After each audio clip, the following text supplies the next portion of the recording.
että sä et ois pelannut tuossa viikassa pelissä? No, en mä tiedä, vaikea sanoa, varmaan ei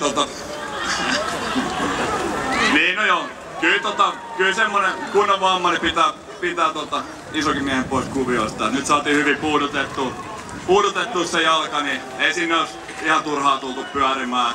Täällä on paljon muitakin jätkiä, jotka pystyy terveen pelaamaan niin saatana hyvin, niin turha niitten peliaikaa viedä jos ei ole terveen kunnossa.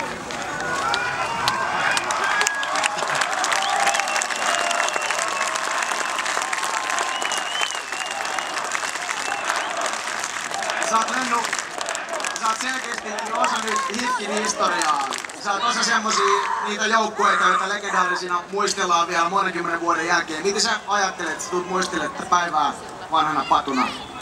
No, en mä tiedä, kyllä ne varmaan nämä jätkät on, ketä tulee mieleen, kenen kanssa on tehnyt se homma. Ja kyllä se on ihan semmonen homma, että tässä hallissa, mikä tuossa vieressä on ja näissä ihmisissä, niin jokainen muistaa ne mestarijoukkueet, että ne ei tule ikin unohtuu ja on niin suuri kunnia olla nyt mukana sellaisessa.